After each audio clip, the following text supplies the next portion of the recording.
If you're feeling stuck or like you're in a rut and you really want to change things up a bit, a lifestyle experiment is a fantastic way to do that. Break the switch. To understand exactly what a lifestyle experiment is, you can break it down into the two words. You have lifestyle, which is just the way you live, and experiment, which just means to test a hypothesis or make a new discovery. Put the two words back together, and essentially you're testing new, different ways of living to see if it has a positive outcome on your life. The great thing about lifestyle experiments is nothing necessarily is permanent. You can try different things for different periods of time and see what the results are and how it affects your life. While there are millions of different lifestyle experiments you can try, they generally fall into one of 5 categories. Those categories are add, remove, swap, create, and track. And in order to explain each of those categories, I'm going to use the example of drinking coffee. The first is add. If you don't already, you would start drinking coffee on a regular basis for this lifestyle experiment. The second is remove. If you already drink a lot of coffee, you would stop drinking coffee for this one. Next up is swap. If you already drink coffee, maybe you switch it out for green tea instead. Then we have create.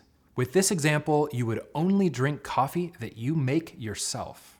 And finally, track. This one comes down to just tracking how many times you drink coffee for the duration of your experiment. Now let's talk about some guidelines that you can use when designing a lifestyle experiment for yourself. The first thing to think about is timeline. I highly recommend doing lifestyle experiments that last between 21 days and 90 days. 21 days because you really need some time for any more longer term effects to come from your experiment.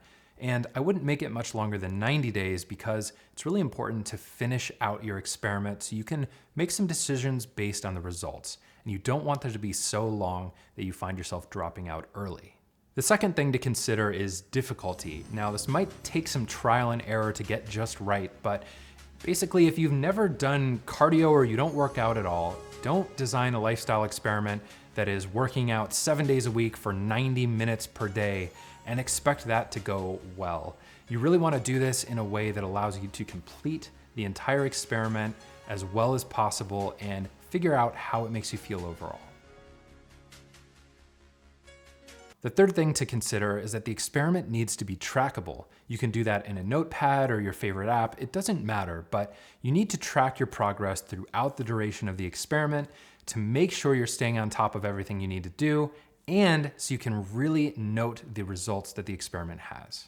And finally, number 4, just like a good science experiment, you want to keep your variables relatively isolated. So only try one of these lifestyle experiments at a time. There will be plenty of time to make more changes in the future and test different ideas and theories as you go. Now that you're familiar with the idea of lifestyle experiments and have some guidelines around creating your own, go check out the in-depth blog post that I wrote about lifestyle experiments, and there's a downloadable PDF with a long list of different experiments that you can try. So if you need some ideas for things to try out when designing your experiments, I have them all there, and I'll put a link to that in the description of this video.